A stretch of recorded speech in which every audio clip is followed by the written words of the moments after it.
Hey, Feeling Seen listeners, this is producer Marissa Flaxbart. Our Jordan is under the weather and has totally lost her voice, so we're holding the wonderful episode we'd planned for this week and giving you instead another great episode from the archives. Comedian Chris Grace talking about Joy Luck Club. This episode originally aired in September of last year. Among other things, Chris and Jordan talk about the lack of films with big Asian American casts, particularly grounded films. Fast forward to this month, and we have Andrew Ahn's adaptation of The Wedding Banquet coming to theaters. And on top of that, Jordan's One Quick Thing is about Sinners, which also drops this month. On a personal note, this was the first episode to come out after my maternity leave started. I'm very happy to now be back.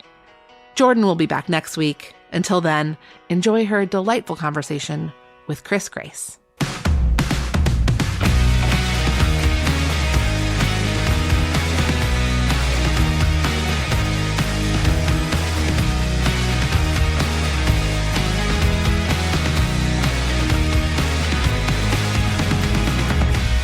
Welcome back to Feeling Seen, the podcast about the movies and characters that make us feel seen.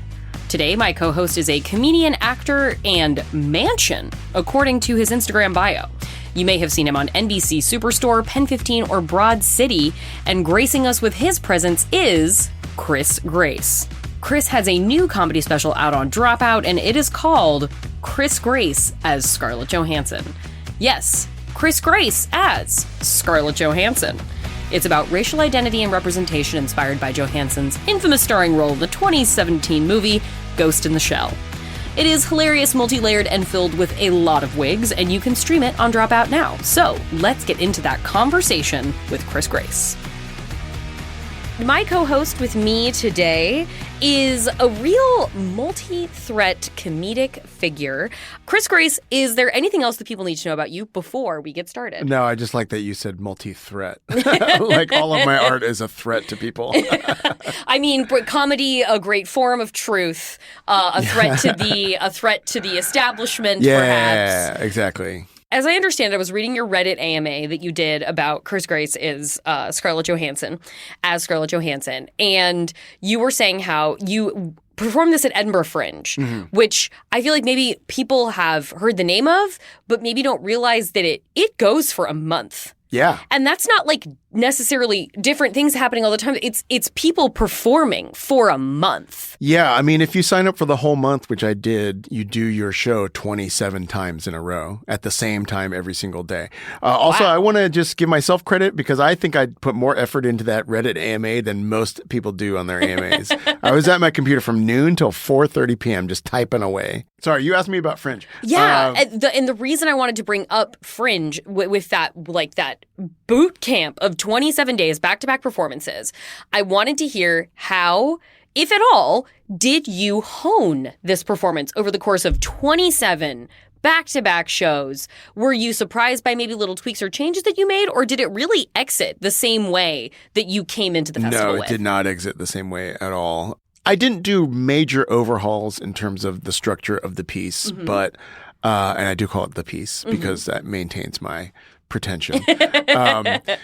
Honestly, I think what mostly happens is I do it 27 times in a row, and I just can't help but improvise jokes throughout the whole thing. And then each day, if I get 3 jokes out of it or 2 or 3 new jokes out of it, by the end of the month, it's like filled with a lot more laughs in it than it was. Seriously? Yeah.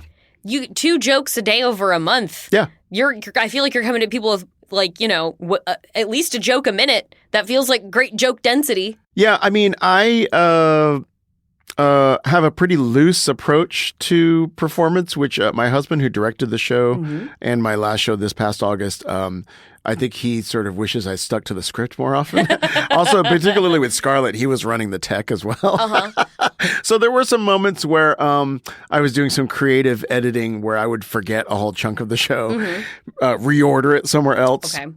Make sure that I said the cue line for the next tech cue. Okay. And then, I think it was an adventure for him. But, actually this past month I did my new show, Sardines, and I actually forgot a chunk and put it in at the end. And after the show, he was like, oh, it actually works better at the end. Look at that. So, I mean, that is the great thing about Edinburgh Fringe is you get to put it up in front of real people every day for 27 days. I don't see how you can't level up your show if you do it. Does it give away too much to ask why you settled on the title Chris Grace as Scarlett Johansson? No, that's pretty much that's it. As they say in the UK, it does what it says on the tin. That is the essential premise of the show. It's a biographical show about Scarlett Johansson by me, and it was mostly because she took a role that probably should have gone to a Japanese actor. Right, Ghost in the Shell, Ghost in the correct? Shell. Yeah. And so when that happened, which I think was 2017, I remember thinking like, well, if she can play that part, then I should be able to do a show about her. You know, like if we're saying everybody's fair game to like play whatever race we want to play. And so that's where it sort of sprung from. And then this was the kind of project where this is my first solo show. It's my first stand-up special, and I am old. So and I'm a person with very strong opinions about theater and comedy and stand-up. And I don't know, I have a feeling, I would guess people that listen to a Maximum Fun podcast probably might overlap with me in this sense, in that we have a lot of like tastes and we have a lot of like opinions about art, and you know, I think it's a discerning crowd. Right. That's really challenging when you go to make your first thing, especially if you aren't 22 and it's like, oh, I'll just make it whatever. If it sucks, I'll just do another one. The longer you go without making that first thing, the more it is like, this better be good. Because I've been telling a lot of people my very esoteric opinions about art for 20 years now. So I better live up to like the fact that I was so nitpicky about this special or that special, you know? I think that's a challenge that I had to like kind of steamroll through in creating this. Well, okay, yes. Well, the refinement of the piece and the sort of the determination toward and kind of something to prove of it. This segues me into the character choice that you have brought for us today, and this was my first time since probably in the 90s that I have watched the Joy Luck Club. And my God, sobbed my way through that whole third act. By the way, it's excellent. It's so good. God, this movie is good. It's so good, and it's also just like, I think now would be like a whole season of a show. Each daughter would get an episode to themselves. Yeah. But it hits every angle of what it's like to be a Chinese daughter from a whole bunch of different angles, including this generation and past generations.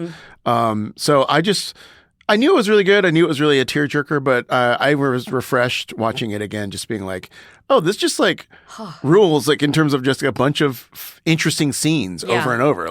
Well, and it was seeing it's on I rented it via Amazon, so it has the little eyebrow at the top. It says BAFTA award winner, and I was like, this movie should have been nominated for best fucking picture, and I don't remember if it was or if it wasn't. No, I don't think it got much. I mean, it was. I think it was pretty popular, and the book was certainly really popular. Yes.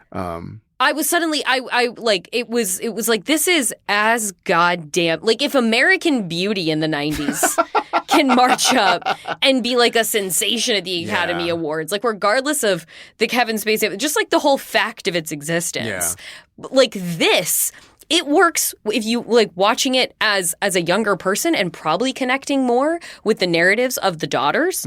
And then you come back to this movie when you're older, and then you're watching it from the perspective of mothers, when just flat out we don't have, I feel a comparable amount of movies to the amount of older folks there are out there. Yeah. They're the kind of movies for grown-ups. This is a dignified film about 4 women, probably in their 60s or 70s, and their pasts and how those pasts influence them as mothers to this group of 4 girls that they have, their daughters.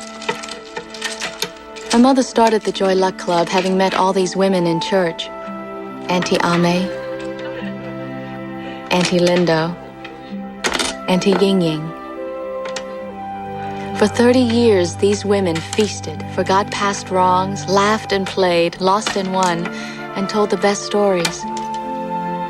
Each week they hoped to be lucky, and that hope was their only joy. And then, like you said, we get the time with each of them to see them play through in flashback to when they were younger and then them as adults.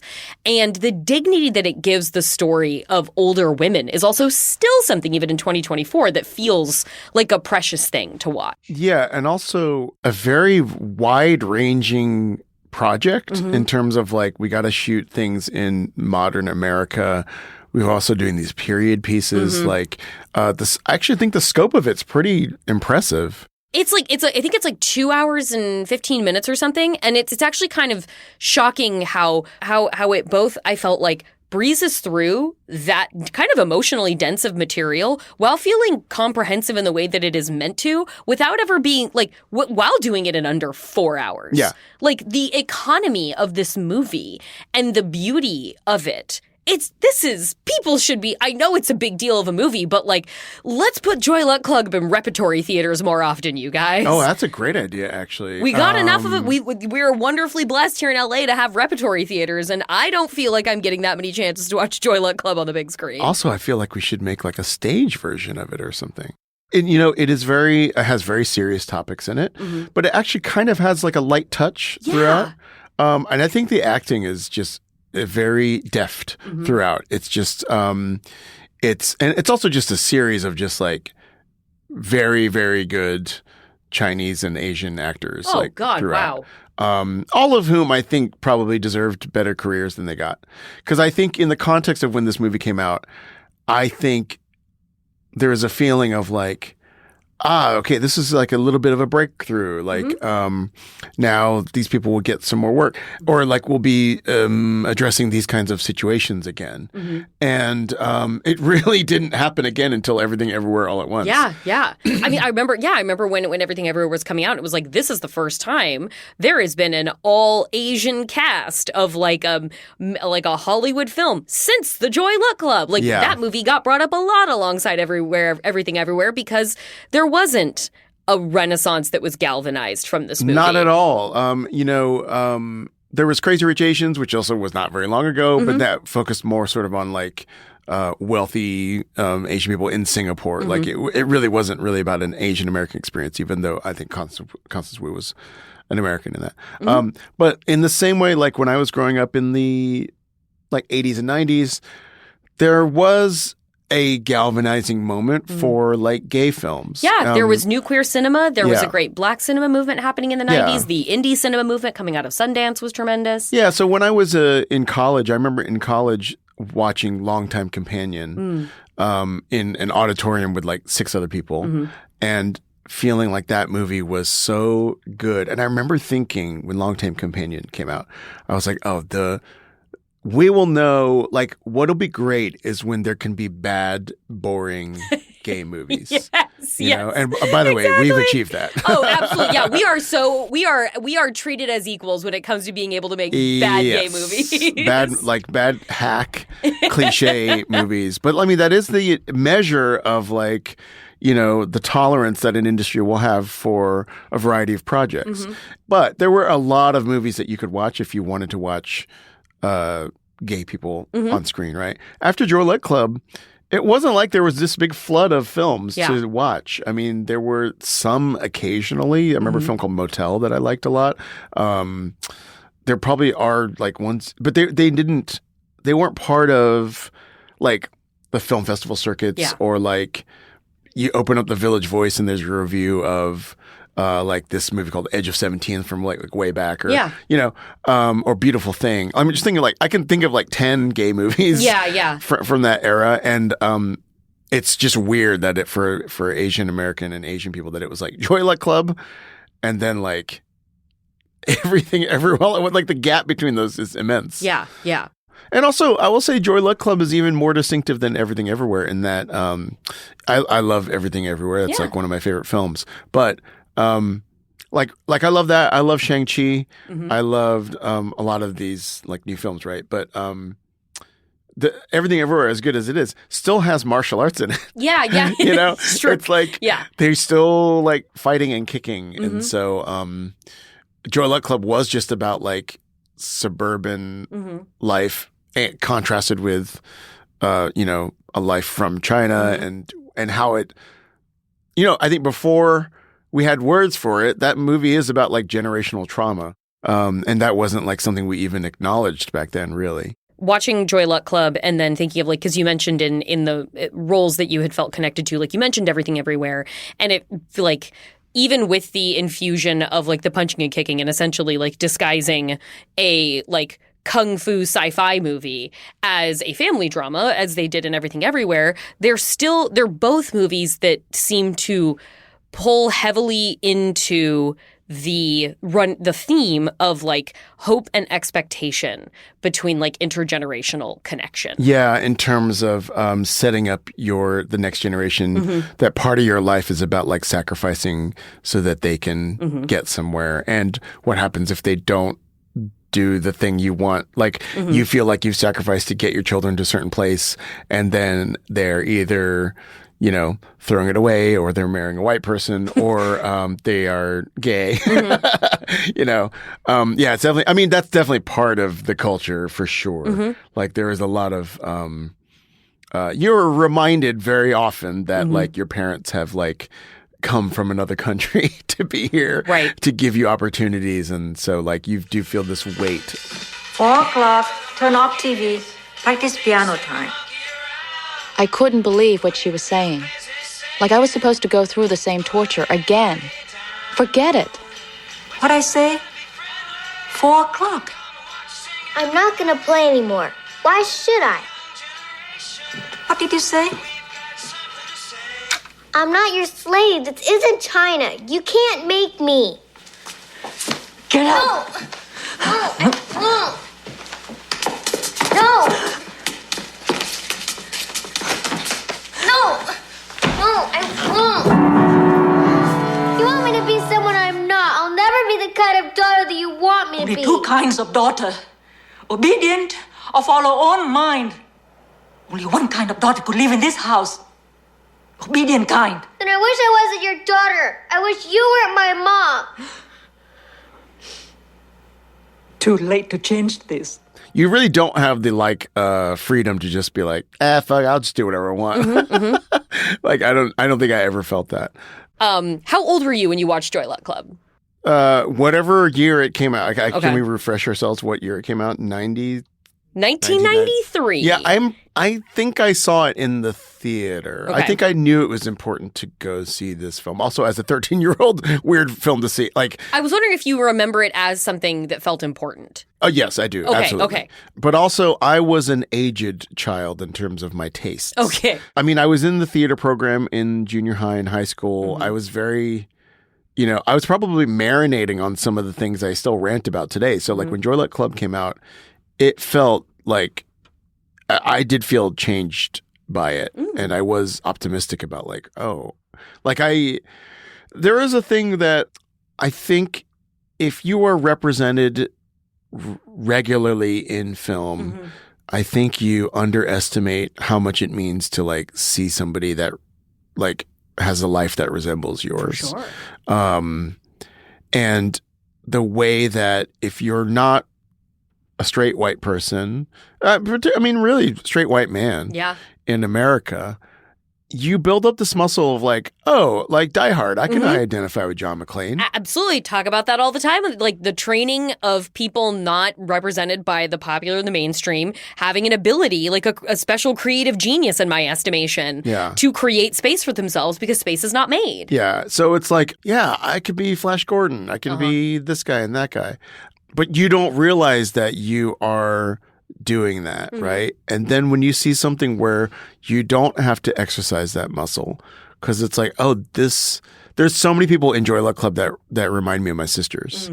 And not having to do that extra emotional work to get into a film, just, it hits so much harder. And I do think it kind of supersedes like critical evaluation of something sometimes. Like, yeah, sometimes you get extra credit because you're representing something that hasn't been represented. So I remember when Everything Everywhere came out, that there was like, I would say that muscle that I was exercising had been re-strengthened by the gap between Joy Luck Club and Everything Everywhere. Right. So I remember when Everything Everywhere came out, reading like people's letterboxd reviews about it. and people saying, applying sort of like a critical evaluation to it, that I could like recognize like, okay, I understand you think this or that is a plot hole or whatever, but I felt very defensive of that movie, just as I felt defensive of Joy Luck Club. For sure. Like, I think certain people felt defensive of like Coco and Black Panther in ways that I remember my friends on Facebook like criticizing Black Panther.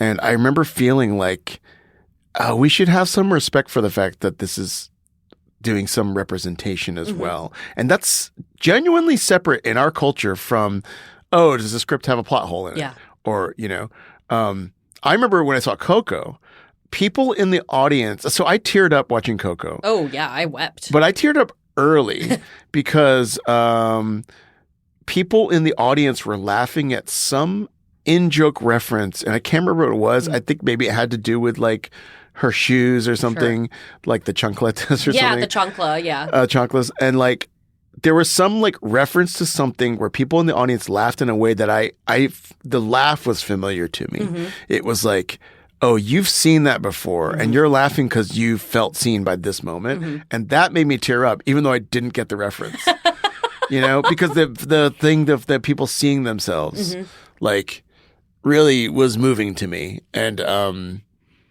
yeah, and then I was stone-faced the rest of the film. No. And then the Marigold Bridge did nothing for me. It did nothing. It's time for a break, but we will be right back with more from Chris Grace as, well, Chris Grace. And Chris Grace as Rose from the Joy Luck Club. And then, at the very end, I will have one quick thing before I go about the trailer for Ryan Coogler's new movie and re-teaming with Michael B. Jordan, Sinners. It's got a fresh trailer, and so we will chat about that at the end. Stick around.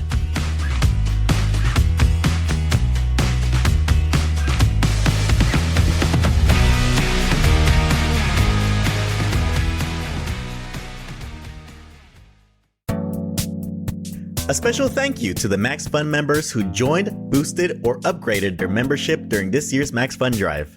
And as a thank you to everyone who supports Max Fun, we're excited to announce that this year's pin sale is now open. This year's proceeds will go to Transgender Law Center to support their continuing work and advocating self-determination for all people. Everyone at $10 per month or more can purchase Max Fun Drive pins featuring shows from across the network. And all levels are able to buy our 2025 exclusive pin featuring our Rad Pal Nutsy the Squirrel. For more info, head to MaximumFun.org/pin sale. And as always, thank you so much for your ongoing support. Since 2017, Maximum Film has had the same slogan. The podcast that's not just a bunch of straight white guys. Ooh, we've learned something over the years. Some people out there really do not like that slogan. Listen, we love straight white guys. Well, some of them. But if there's one thing we can't change, it's who we are. I'm Iffy, a comedian who was on strike last year in 2 different unions. I'm Drea. I've been a producer and film festival programmer for decades. And I'm Alonzo, a film critic who literally wrote the book on queer Hollywood. You can listen to us talk movies and the movie biz every week on Maximum Film. We may not be straight white guys, but we love movies, and we know what we're talking about. Listen to Maximum Film on Maximum Fun or wherever you listen to podcasts.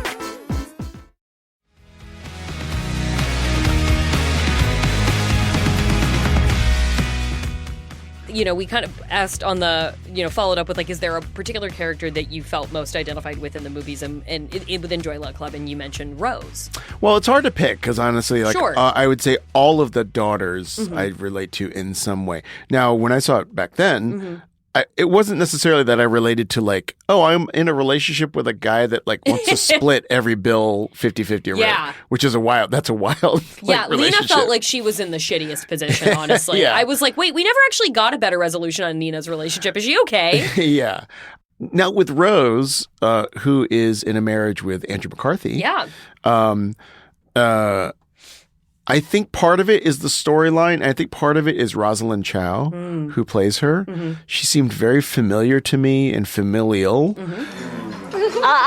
Save some room for dessert. My mom's cake is coming out, and I'm counting on you guys for 2 slices apiece. She'll eat 5. 10. You'll have to use chopsticks because it could take a while.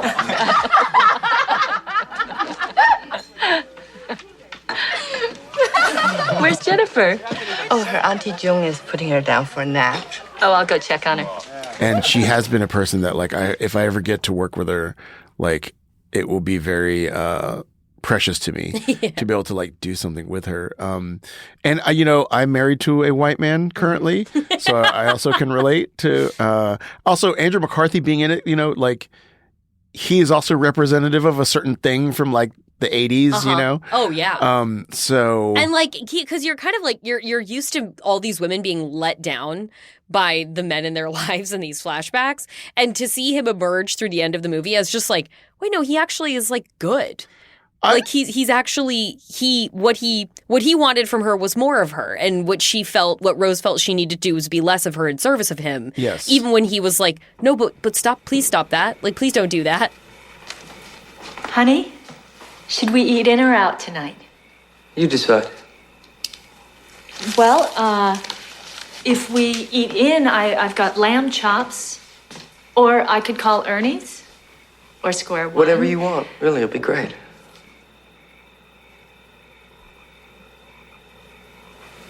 Okay. I didn't mean to interrupt your work. I'll figure something out. You're not interrupting me. Really, I meant what I said. I want to hear what you want.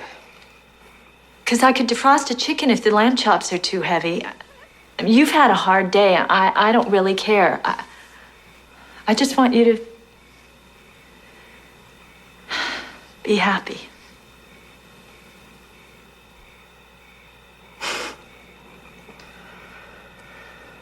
Honey, what's wrong? Did I say something wrong? It's just that once in a while, I would like to hear what you want. I thought that was a very, they avoided a pat answer in terms of, like, that relationship, and sort of acknowledged that sometimes people, like, do ask for divorces and go through rocky times, and that's not necessarily, like, a binding view of the relationship. Like, that relationships can change from one moment to the next. So yeah, I thought that was something about her. Maybe it's because her relationship felt the most like, not normal. Normal's probably a bad way to characterize it. Well, she's married to her publishing magnate, scion in Andrew McCarthy. Yeah, that's the part I can relate to, because I'm married to William Random House. Yes, congratulations. I think some of it is just the empathy of, like, something about Rosalind Chow's face and her talent. She's very, like, available to you as the viewer. You know what I mean? Like, to the camera, she's just very, like, not flat, but, like, there's not that much affect to it, so that, like, you can really access, like, what she's going through in a very, like, transparent way. Honey? Get out of my house. You heard me. Get out.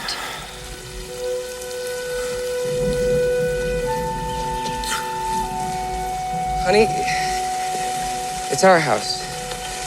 We agreed to sell it. And that's why I'm here. You're not taking my house. You're not taking my daughter. You're not taking any part of me. To some degree, that film, those actors were also being like, hey, we are actors in this film. Like, you could be an actor. Like, before that, there weren't that many examples of like people I could look to. Also, I think there's like not that many. The guys are not as great in this film. To emulate. But I did also mention that I like the dad. In this one. June's dad is which in IMDb is just June's dad.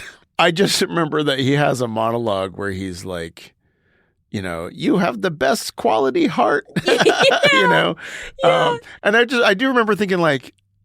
He could use a storyline too. He just like, all you see him doing is like cooking food, and June's like, oh, it smells so good, Dad. And he's like, thank you. Yeah. And then at the end when he's like, let me tell you everything you ever really wanted to know about your mother and finally give you peace of mind in this life, with just like the most kind eyes imaginable. Yeah. A mother can never give up her hope for her own children. Never. Never.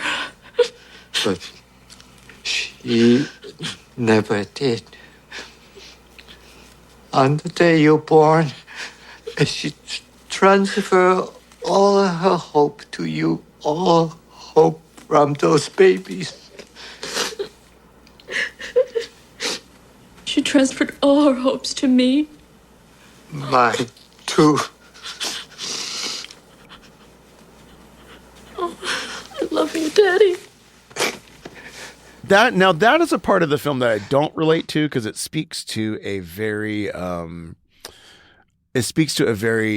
peaceful fatherly presence. Yeah. Which mine was not. My dad was not like that at all. Okay. So, and I'm actually, in my experience with a lot of my friends and relatives, Chinese dads, like not that many of them were like the nice guy cooking, you know. Yeah. But I mean, that's probably a different book for Amy Tan to write. Sure. No, but there was like I did, and having like you said, it's just sort of like a general feeling across the movie. But looking at Rose and looking at the dad, there is obviously duty is something that runs throughout this movie strongly, but a kind of like softness in service was something that I felt like with Rose and the dad, and the little we see of him and what we see of what she struggles with was something that was very much connecting the two of them. And are you an in service of person? Are you are you a I might sublimate myself into the background for my partner, but I need to be careful about that? Or are you like, no, I certainly have never had a problem putting my point of view out there? Well, I guarantee my husband would say I'm not that kind of person. But I think that actually my family has a little bit of a tendency to sort of assimilate with cultures in a way. One, because it's interesting. And two, I don't know if that's just a thing that we do. I don't know if that's a thing my family does or a thing that's I mean, there is a thing that is discussed about like Chinese people doing that, in terms of like we are the ones that will like move to suburban Indiana and we'll start a Chinese restaurant, but we'll customize it so that the locals like it. You know, at least in the eras that I was growing up, it was very much like we're not coming in and just putting up regional food from China that you can't relate to. We're like going to make chop suey and, the duck pancakes so you get your hoisin sauce. But I don't know. It's interesting because the special coming out and I had a certain degree of people knowing who I am, and I think it's leveling up from the special coming out. And also the special is very personal. So one thing I've been thinking about lately is I'm not actually sure this relates to the special. It's like I'm not sure who I am, because was that in and of itself a sort of surprise to assess about yourself as you were putting this together? Were you like, no, I knew I'd been asking myself that question? It's funny. I think the reception of the special, which has been almost like uniformly positive, has put me more in an existential crisis. Okay. In a way, because what I see reflected back to me is that it's connected with a lot of people, and it's it feels very important to a lot of people, and it is important to me as well. What's interesting is I'm not sure if I'm actually that person that is meaning to be watch my comedy and I will heal you. Okay. I think that is something that is happening for some people. Okay. But I have to think about I don't know what that means for me in terms of being a performer. And actually it's I would say that the show that I just did in Edinburgh, which is about death and dying and stuff, is even more so in this direction. So I don't know if this is happening because I'm just wanting to explore things in myself. Maybe I am this person and I just didn't know it because I would say universally, almost the vast majority of people, I think that I'm a really nice guy. Okay. I was telling somebody recently that I'm not sure if I am a good person. I think that I perform the actions of a good person. Okay. And then I was like, I don't know if that there's a difference. Because maybe it doesn't matter. If I just do all the things that I think a good person does and says, then effectively am I just a Turing machine of a good person? I think as long as you this comes up sometimes in conversations. I found shockingly relevant across chats. When I got to interview Christina Ricci, and she talked about how she kind of running theme in the conversation was how she kept going back to she's really small. She's 5'2" and she's really petite.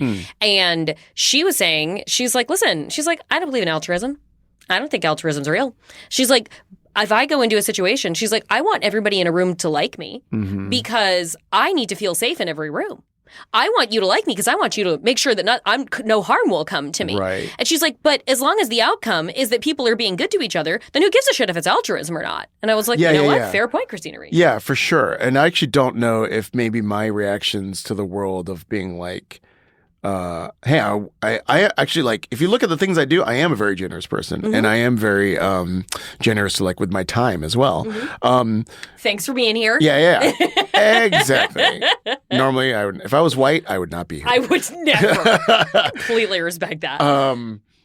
But I wonder if we dig deep enough, is that a response to like, how many other choices did I have?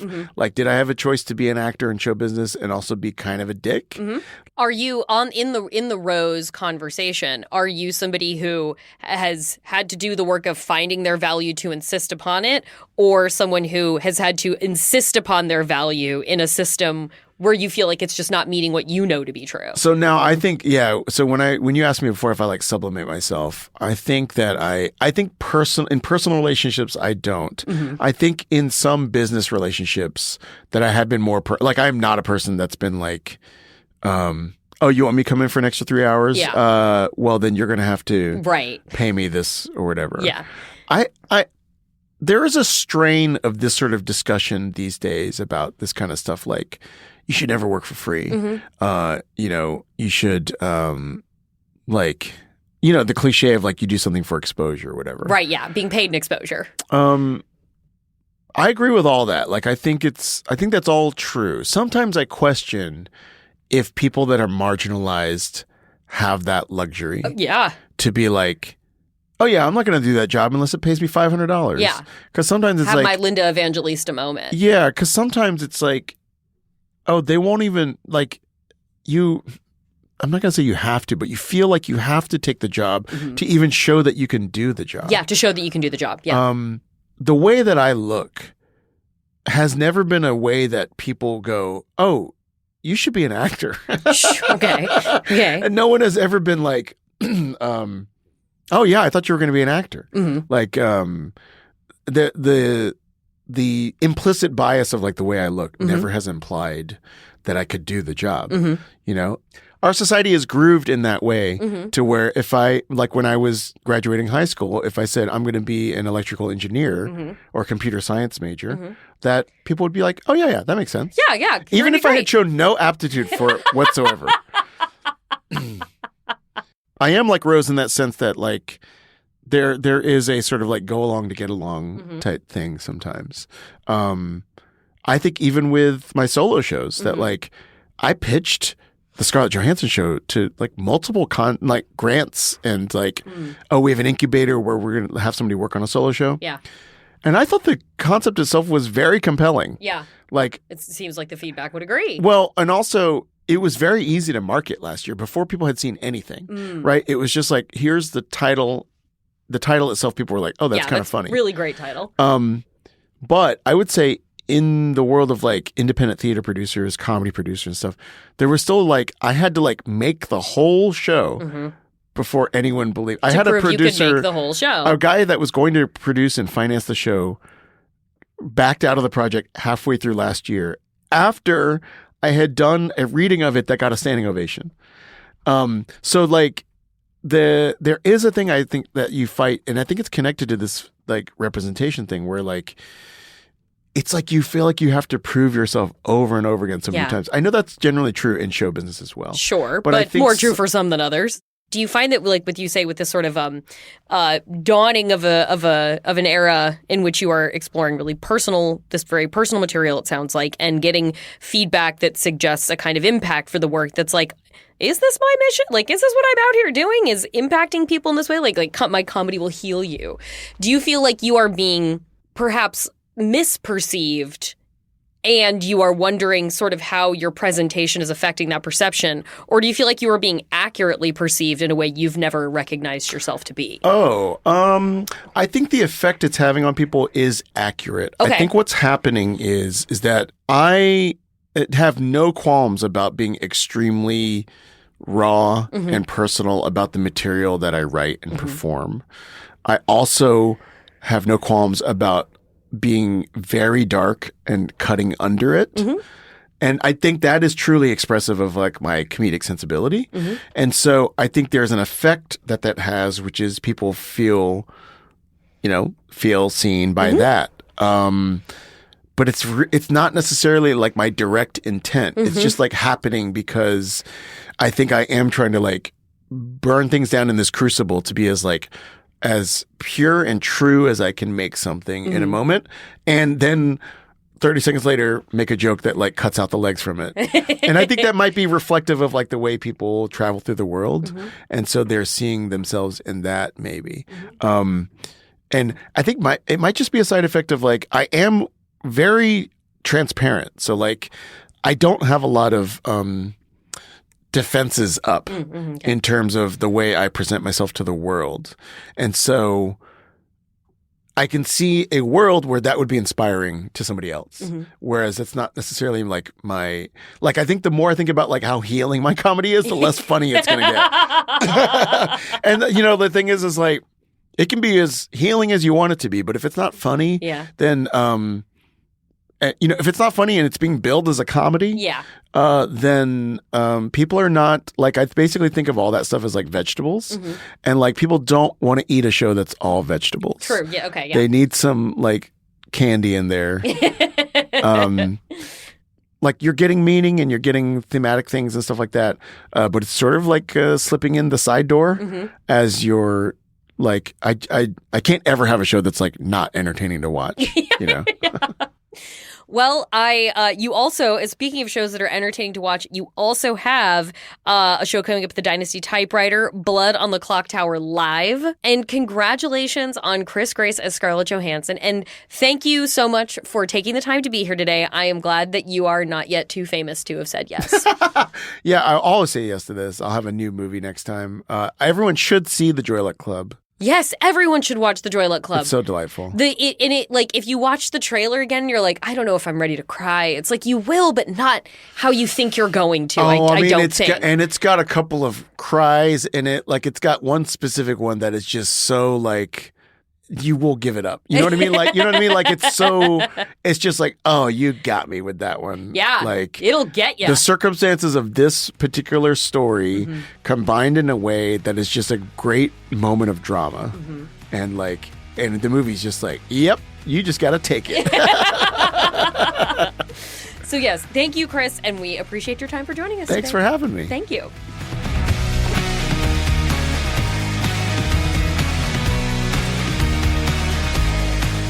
Thank you so much to Chris Grace for being here and for inspiring, hopefully, all of us to go back and either revisit The Joy Luck Club or watch it for the first time. God, it's good. You can look for his new comedy special, Chris Grace as Scarlett Johansson, on Dropout now. And if you're here in Los Angeles, check out Blood on the Clock Tower live at the Dynasty Typewriter, a tremendous venue for comedy, Dynasty Typewriter.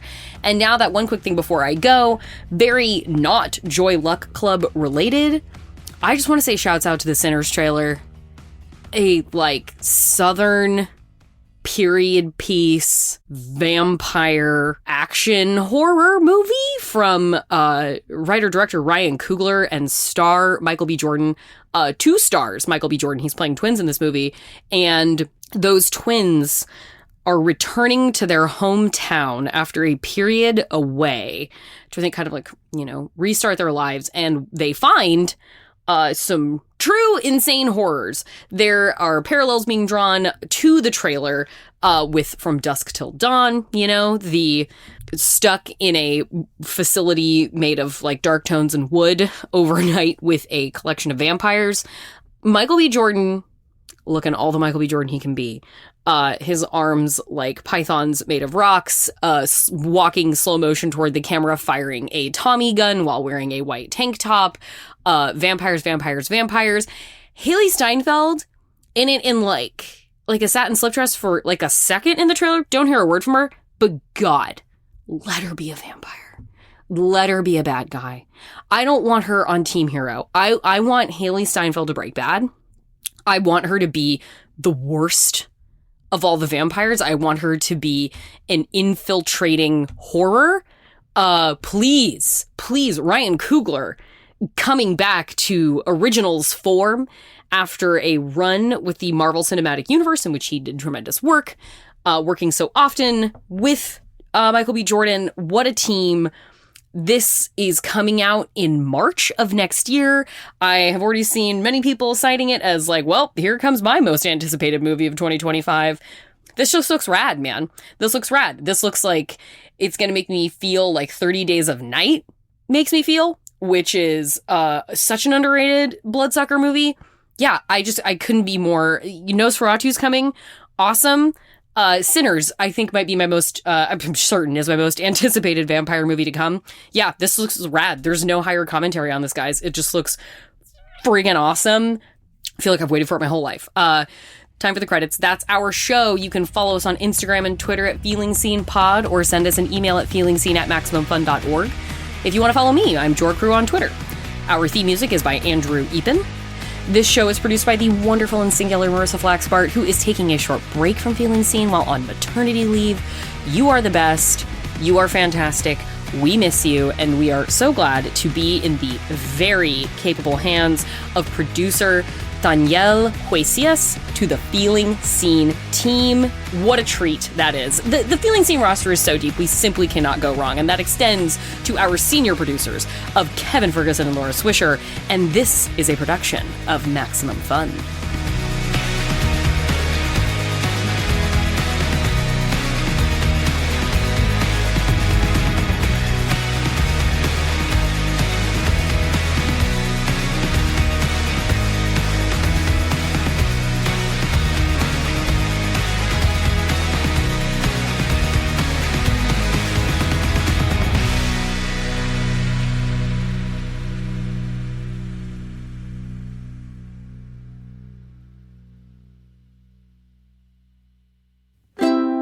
Maximum Fun, a worker-owned network of artist-owned shows. Supported directly by you.